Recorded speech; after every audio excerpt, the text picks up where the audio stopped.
Number 10. Getting interrupted while you're working is always annoying, but depending on the job, it can be massively embarrassing too.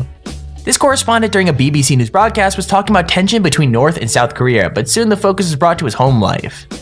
First, his toddler wandered into the shot, then a baby, then finally a mom came to drag them all away. If that wasn't awkward enough, he made it only worse by responding in such an embarrassing way. Basically by pushing his kids behind him and keeping a crazily straight face. Let me know in the comments below, what would you do if you were him? Scandals happen all the time. The question is, how do democracies respond to those scandals? And what will it mean for the wider region? I think one of your children has just walked in. I mean, shifting sands in the region. Do you think relations with the North may change? I would be surprised if they do. Pardon me. My apologies. What's this going to mean for the region? My apologies.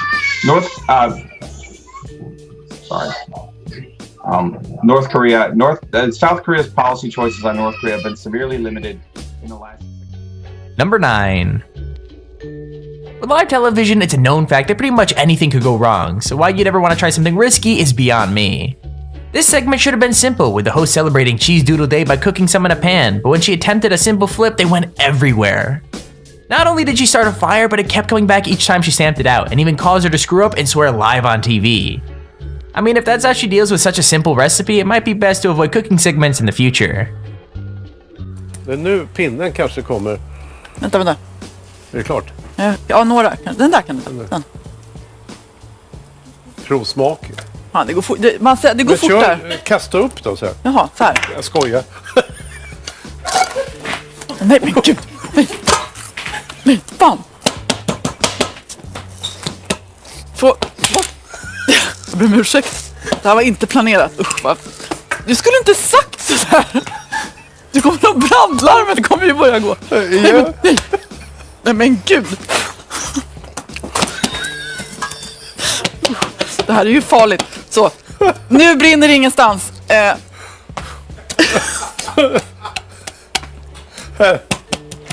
men det här var inte ens roligt. Kämpa, nej, förlåt. Ja. Hur smakar den då? Number 8.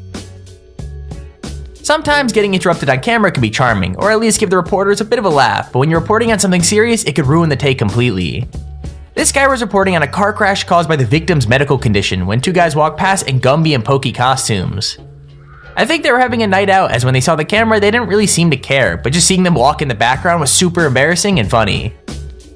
First on Fox tonight, an out-of-control driver plows into a Vancouver home with two people inside sitting just a few feet from the impact. Fox 12's Simon Gutierrez is live in Northeast Vancouver with what police say caused this crash. Simon. Police are telling us the driver had a medical condition, and that's what made her lose control. And back here, you can see the result, the car crashing right into that pickup back there. A couple of fellas visiting us here. Looks like Gumby and Pokey.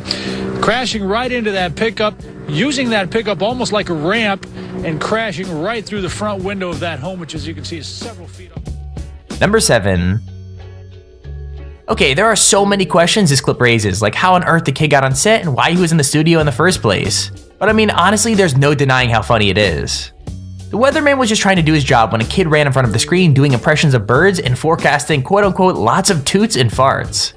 It's kind of adorable, and I have to give him credit for being brave enough to snatch his 15 minutes of fame.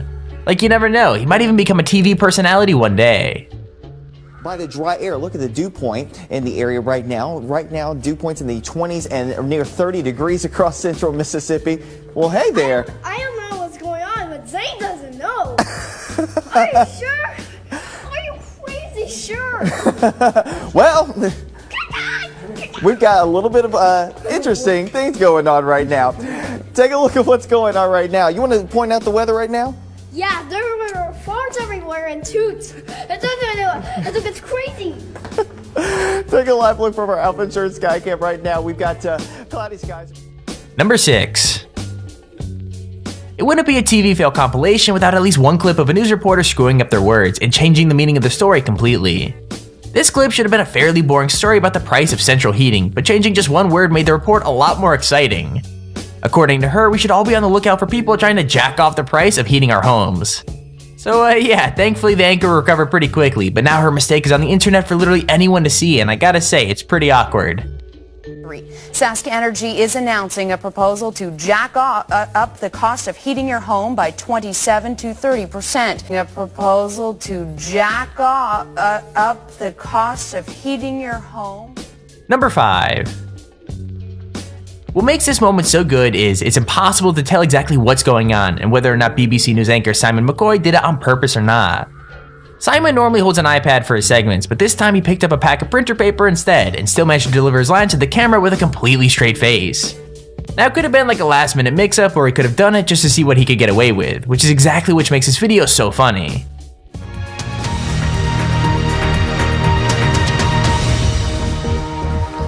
Good morning and welcome to BBC News. Plans for privately run drunk tanks to tackle alcohol-fueled disorder have been backed by police chiefs. Under the proposals, drunk troublemakers will be taken to cells run by private firms and have to pay for it once they've sobered up. The Association of Chief Police Officers says problem drinking is on the increase and action is needed to deal with it. But the police... Number 4. Sometimes it's impossible to know what a sentence is going to sound like until you say it out loud, and that can make even the most innocent news broadcasts go south pretty quickly.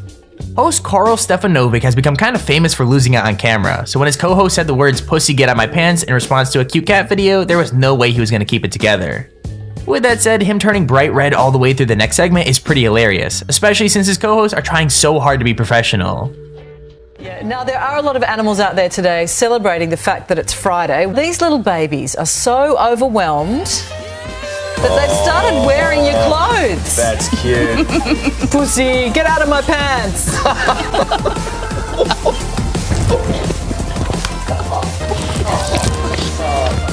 You're on your own, girlfriend. You even so. There you go. Pussy, get out of my pants. There you go. Coming up, the obesity warning to parents. We're going to speak to Australia's top doctor, Lisa. And Deb, we meet the family desperately trying to bring their pooch back to Australia. Number 3. It's so easy to make a mistake and say the wrong thing on camera, but this reporter's co-host did not seem impressed. When Julie Pierce attempted to elaborate on a story about a freighter that had bottomed out, she somehow managed to say shitter instead of ship, which made her break down into giggles. Unfortunately, the faces of those back in the studio made it really clear they didn't find it funny, so I dread to think what they said once the cameras were safely turned off. Starts now. Good evening, I'm Michelle Lee. A 1,000-footer lake freighter has bottomed out. The bulk freighter was on its way to its winter berth located on the Superior side of the Duluth Harbor. Julie Pierce is on the scene and she's here now with details. Julie? Good evening, Michelle. This ship is one of those 1,000-foot shitters that ships that you often will see out in the harbor during the summertime and during the shipping season. It was built over 3 years ago and belongs to the American steamship. Ship is one of those 1,000-foot shitters that ships that. Number 2. It seems like all the most embarrassing moments happen on breakfast television, probably because the hosts are either still tired or wired on caffeine. Jessica was reporting on a story to do with cosplay, but decided to throw in a little joke as she sent things back to the studio. For whatever reason, the two hosts found it absolutely hilarious and could hardly get through introducing their next segment before losing it completely. We'll be right back. Richard, Camille, take it away. Camille, I feel like you would look very good in this. I really think you could pull it off.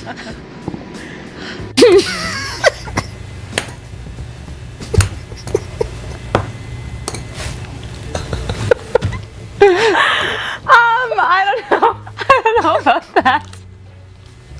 Oh boy. Oh gosh. 12 minutes after 7. We've got lots more coming up, Montreal. Don't go anywhere. Number 1.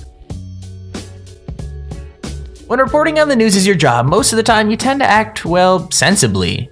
But if you were invited on TV for an interview, the same rules really don't apply. A farmer was invited on air to talk about a wedding ring found in one of his cow's stomachs, and clearly he wanted to make the most of his time. He managed to get in a really clever joke about what the cow must have done to the poor husband, and the anchor just couldn't handle it. In fact, the farmer even tried to backtrack and realized he probably shouldn't have said that on live TV, but fortunately for us, the damage was already done and it was hilarious. Yeah. And what about so this guy went home presumably and told his wife, listen, I was at the cow farm today and I lost my wedding ring because a cow sucked it off. That's right. Or maybe his wife was asking what else the cow was sucking off. Maybe I shouldn't have said that on telly. I'm glad you said it, brother, and not me. Hey.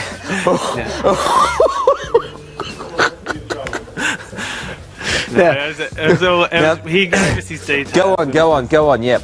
Sorry, mate. Yep. No, it's okay. He gave us his details, and we've lost his details since.